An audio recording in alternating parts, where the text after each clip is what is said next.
Hola, antes de comenzar con esta historia me gustaría que le dieras me gusta a este vídeo y te suscribas para poder subir más contenido como este. Novela. Hermana, en esta vida yo soy la reina. Episodio 378, El futuro. El Papa Ludovico se relamió los labios después de tragar una gota de un líquido púrpura oscuro, casi sólido y concentrado, que se había puesto en la parte posterior de la garganta. Ya me encargué de Velasco. Velasco era el cardenal de Salamanca que el Papa había ejecutado hacía unos días por soborno. No pude evitarlo. Él no tenía intención de cooperar con la gran causa. El Papa se puso otra gota de líquido púrpura en la lengua y la saboreó lentamente. Si alguien de ese tamaño no va a ser útil, hay que eliminarlo. Tac, tac, tac. El sonido ansioso de unos zapatos resonó en la habitación del Papa.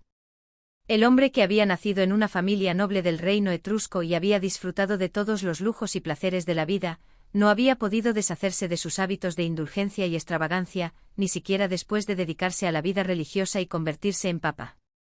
No fue hasta casi el final de su vida que logró adoptar la simplicidad que el Señor le había enseñado, gracias en gran parte a su querido discípulo, el arzobispo Arturo de Boschüren. Maldito seas, Arturo, maldito seas. Pateó el suelo con furia. Luego se encorvó y sufrió durante un buen rato por el dolor punzante que le subía desde la punta del pie. Cuánto te quise, estúpido.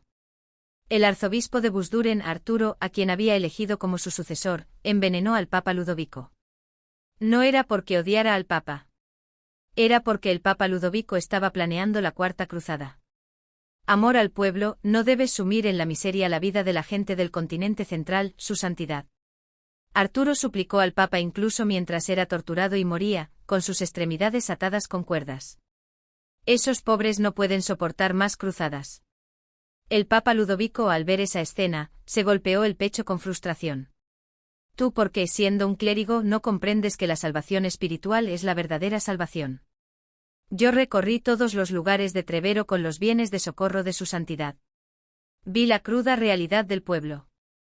Mientras la cabeza de la familia es arrastrada al desierto de arena para cumplir el servicio militar, la familia que queda se seca y muere como un fardo de paja cortado. La Cuarta Cruzada del Papa sería diferente de las guerras santas anteriores. A diferencia de las tres cruzadas anteriores, que solo enviaban órdenes de caballería, es decir, tropas de combate de élite, el Papa tenía la intención de enviar no solo órdenes de caballería, sino también un gran cuerpo de infantería. La infantería era una rama de combate y al mismo tiempo, futuros residentes que se asentarían en esa tierra. En la imaginación del Papa, la Cuarta Cruzada de Ludovico sería un gran ejército que entraría en la Tierra de Santa, ocuparía el interior del imperio moro que limitaba con ella y lo convertiría en un asentamiento para los fieles de la Iglesia. Esto también es la gran voluntad del cielo, un sacrificio indispensable para la recuperación de la tierra sagrada ordenada en las meditaciones. Mi discípulo más querido no me haría eso. Habla, ¿quién te encargó mi muerte? Yo soy el cerebro detrás del intento de asesinato de su santidad. Arturo finalmente no delató a nadie y murió con los ojos abiertos después de sufrir una brutal tortura. El furioso Papa Ludovico mató a innumerables personas en Trevero, incluido su antiguo sirviente, de quien sospechaba que le había administrado el veneno directamente. La purga alcanzó a casi 1000 personas. Aún así, el Papa Ludovico no podía creer que Arturo fuera el único cerebro detrás del asesinato y convocó a monarcas extranjeros que le parecían sospechosos. Solo después de matar al cardenal Velasco comenzó a aceptar poco a poco la posibilidad de que el verdadero cerebro fuera el arzobispo de Busduren, Arturo. El rey del reino de Salamanca y su confidente el cardenal Velasco eran los principales sospechosos de su intento de asesinato. El Papa envió a su torturador más experimentado para el cardenal Velasco, quien cayó fácilmente en sus manos. Sin embargo, al final de un festín de torturas extrañas e ingeniosas que ningún ser humano podría soportar, se reveló que el cardenal Velasco realmente no sabía nada. Su santidad, el rey de Salamanca, no es un hombre de miras tan amplias. El marqués Variati, el Variati de armadura que entregó al cardenal Velasco al Papa Ludovico, dijo con suavidad. El rey de Salamanca podría imaginar un escenario en el que el cardenal Velasco ascendiera como próximo papa, asegurando así beneficios para su reino. Sin embargo, cuestiones como el futuro del continente central o la anexión de tierras paganas para expandir la fe jesuita a otros continentes, esas cosas están más allá de la imaginación del Salamanta. Siendo un hombre de miras tan cortas, también podría oponerse a mi gran plan. Los hombres de miras cortas no asumen riesgos. Era una filosofía bastante razonable. El Papa Ludovico comenzó a dejarse convencer. El Variati de armadura, que había dicho eso, hizo una ligera reverencia. Cuando necesite un perro leal, no dude en contactarme. También era digno de elogio el hecho de que supiera bien que no era la espada del Papa, sino un perro. Era un hombre útil. Pero el Papa Ludovico no necesitaba una espada afilada solo mientras los pagos continuaran. Después de que el Variati de armadura se retiró, el Papa solo murmuró: «Moriré en medio año como mucho». Lo tarareaba. Variati habría cooperado plenamente esperando un futuro contrato de empleo, qué lástima. Era un tarareo que surgía del placer primario de haber engañado a alguien. Ahora, al recordar ese momento, seguía siendo emocionante. El Papa, que seguía tarareando una melodía sin letra, de repente recobró el sentido al escuchar la voz asustada del sacerdote más joven. Su santidad, la persona que buscaba ha llegado. El abad adjunto de Aberluce, dice. El Papa, que rebuscó en su memoria para recordar quién era, aplaudió. Oh. Ese amigo. Era un clérigo local al que había llamado para derrocar al cardenal de Mare del reino etrusco. El cardenal de Mare había impedido que el Papa permitiera a los inquisidores causar un poco de alboroto para aumentar su poder. Se decía que el monasterio de Aberluce se había rebelado contra el cardenal en ese proceso. Si es un clérigo provincial así, no conocerá muchos puntos débiles del cardenal. El Papa Ludovico, que solo había hojeado los documentos, pensó que el abad adjunto del monasterio de Aberluce sería un plebeyo de unos 40 años que había ascendido desde sacerdote común en la región. No era una predicción errónea, ya que la persona más común que podría ser abad adjunto era un monje así. El joven sacerdote inclinó la cabeza y tembló. Porque el invitado que esperaba afuera, según él, parecía ser algo diferente de lo que pensaba el Papa, pero temía lo que le pasaría si se atrevía a decir: «No parece un clérigo provincial común».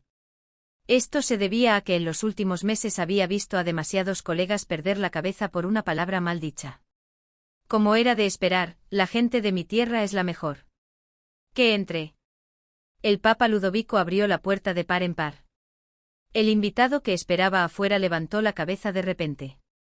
Era un hombre de unos 20 años con una apariencia hermosa.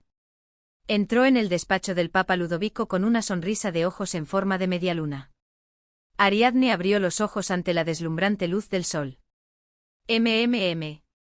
Era muy tarde para ella, que se levantaba al amanecer para arreglarse, a menos que estuviera deprimida. Le dolía todo el cuerpo como si la hubieran golpeado. ¿Te has despertado?, preguntó Alfonso con voz ligeramente grave. Ya se había levantado y duchado, y se estaba secando el pelo mojado con una toalla. Sí, tengo mucha hambre. ¡Ay! Ariadne, que intentaba levantarse siguiendo a Alfonso, se mordió el labio por el dolor desgarrador. El dolor sordo y muscular en toda la parte inferior del cuerpo era un juego de niños. La parte de abajo le dolía como si la hubieran cortado con un cuchillo. No te muevas. Alfonso corrió y la levantó, envuelta en una fina sábana. Gente, no. Podrías haberme llamado a mí. Alfonso cambió sus palabras al darse cuenta de que este no era el lugar cómodo de Ariadne, sino su propia residencia. Ariadne siempre llevaba consigo a su jefa de doncellas pelirroja, que la atendía, pero había oído que la había dejado para cuidar la casa durante el viaje a Trevero. Probablemente le habría resultado incómodo de varias maneras. Y le preocuparía que el cardenal de Mare se enterara si no era una criada en la que confiara plenamente. De hecho, no le quedaba más remedio que hacerlo ella misma. Sin embargo, Ariadne, al escuchar las palabras de Alfonso, se horrorizó. Me voy a bañar, ¿cómo te llamo? ¿Por qué? Yo te baño. Él la tomó en sus brazos y con un paso decidido, se dirigió al baño. Alfonso, Alfonso. Mientras Ariadne lo llamaba sorprendida, él sin dudar, la llevó en sus brazos y la metió en la bañera, una pierna tras otra. El agua tibia le llegaba hasta el pecho. La rígida sábana de algodón puro absorbió el agua, se hinchó al instante y la humedad envolvió todo su cuerpo. Fue un baño de lujo sin pensar en la limpieza posterior. Alfonso besó la coronilla de Ariadne, que aún no estaba mojada. Ahora, pídeme lo que quieras. Si no quieres caminar con tus propios pies, puedes hacerlo. Si pudiera, incluso le gustaría respirar por ella. Sin embargo, Ariadne pronto se dio cuenta de que la voz de Alfonso estaba gravemente ahogada. Normalmente ella se habría hundido en la tierra. Por ejemplo, pensando que Alfonso estaba deprimido porque no estaba satisfecho con su noche juntos. En cuanto a las relaciones, Ariadne siempre imaginaba lo peor y era el tipo de persona que se encogía pasivamente para protegerse de la desilusión. Pero hoy, solo hoy, no lo hizo. La calidez de ayer le dio el coraje de hoy. Alfonso. No tienes que sentirte mal. Si era el hombre que ella amaba, no había forma de que mostrara decepción por una razón tan trivial. No me dolió. Era una mentira descarada. Él era casi el doble de grande que los demás, así que no había forma de que no le doliera. Además, era la primera vez con este cuerpo. Le dolió muchísimo. Pero la alegría de unirse a él era mayor. Simplemente todo fue bueno. No quería ver a Alfonso con una expresión de tristeza. Si era el hombre por el que había apostado su vida, su mal humor debía tener otra razón. Así debía ser. Ariadne miró a Alfonso a los ojos y le acarició el cabello rubio y mojado. La mujer que una vez había sido destrozada por el amor, esta vez, una vez más, decidió entregarse por completo al amor. Completamente. Ir a un mundo donde la confianza prevalece sobre la duda, la comprensión precede al malentendido, y se vuelve más hermoso porque se ve con belleza. Como si nunca hubiera sido herida, como si nunca hubiera amado. Te amo. Ella susurró. Era una palabra que no necesitaba más explicaciones. Ari. Alfonso también levantó la mano y acarició la mejilla de Ariadne. Sintió su consideración. Seguramente pensaría que él se sentía culpable por haberla lastimado. Era adorable, lamentable y le daba pena que dijera una mentira tan descarada con tanta inocencia, y era irresistiblemente encantador. Pero la razón por la que él se sentía tan mal ahora era otra. Había decidido no tocar a Ariadne hasta que le pusiera la corona de princesa, pero había echado por tierra esa decisión. No. Alfonso, que iba a decir que lo sentía por haberla abrazado antes de terminar su compromiso con Lariesa, simplemente se calló. Sacar ese nombre ahora solo empeoraría las cosas, no había nada bueno en ello. En cambio, dijo. Ari. Casémonos. ¿Qué? Ariadne dudó de sus propios oídos. ¿Qué dijiste? Hay algo que aprendí de esto. Alfonso sonrió. Si solo firmas un papel bajo la supervisión de un clérigo, puedes casarte sin la aprobación de Su Majestad el Rey. La sonrisa en sus labios se hizo más profunda. Casémonos.